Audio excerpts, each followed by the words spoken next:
Sa Good Vibes, isa ka tumandok sang banwas ng kawayan ang gindayaw sang anay First Lady sang Estados Unidos na si Michelle Obama bangod sa iya paghimakas para sa climate justice. Yaring report ni Romeo Subaldo.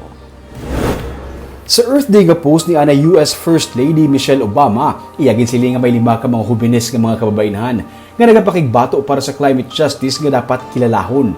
Isa sa 5, ang 22 anyos nga si Carmela Eliaga sa Barangay Bulata sa Kawayan.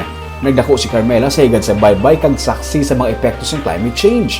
Naging aktibo sa mga school organizations tungkol sa environment ag mas nagbasko ang iyang passion para sa proteksyon sa dunang manggad sa nag-intra siya sa Danhuban Island Environmental Education Program sa Philippine Reef and Rainforest Conservation Foundation. Nag-camp pagid ko sa Danhugan. So dito pagid ko nga daw nabugtaw Nabuhiin mo ang ba passion sa ko ya sa- wala nga lain gidya tapos lain pagid ang impact bisa imo nga tun-an mga amo nagili ka importansya ang pagprotektar sa aton nga marine ecosystem tapos lain pagid ang impact sa imo kaya directly ka depend Kamu mismo nga pangalabuyan kay fisherman kamo kaya ka sa fishing village. Nagsigisigi ang iyang passion sa kausa sa paghatag proteksyon sa dunang manggad. Naging scholar siya sa Department of Agriculture, nagtapos ang cum laude sa kurso nga Bachelor of Science in Fisheries kag isa na karon ka Licensed Fisheries Technologist. Naging kabahin siya sa kampanya nga hashtag More Fish Not Plastic kag wala usik. Mga kampanya nga naghaylo sa komunidad nga likawan ang paggamit sa plastic para mapangapinan ang palibot. Bilang isa ka residente nga nagapuyo sa higad sa baybay, nahangpan niya kung ano ka-importante ang baybayon, ilabi na sa mga nagasalig sa ilang mga palangabuyan diri. Do kis abala do draya ang do may kuan kabala do dra bala naghalin ang hugot mo gid kay tungod.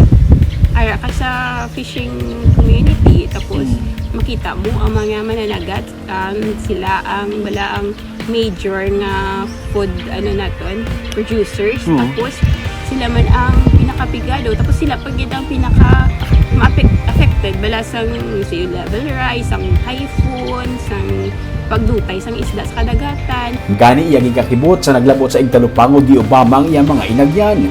Ini pinaagi man sa Girl Rising nga global campaign para sa pag-edukar kag empowerment sa mga hubin nga mga kababainhan. Nangiinteresado ang grupo nga tun-an ang Pilipinas nga isa sa mga nagabatsyag sa epekto sa climate change. Hindi rin nila nakilala si Carmela. Michelle Obama tapos ginantaw ko gid kung ano pala ko utuod tapos pagka dugay-dugay pag-open ko ka FB damo na ko notification ko tutuod gid.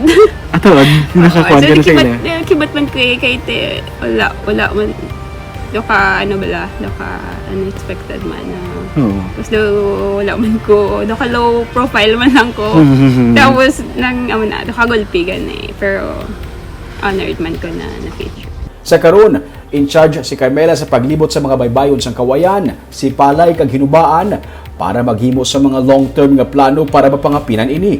Luyag niya man nga maging inspirasyon sa mga hubines na sa lamharon pa lang nga edad, magbulig na para mapangapinan ang palibot.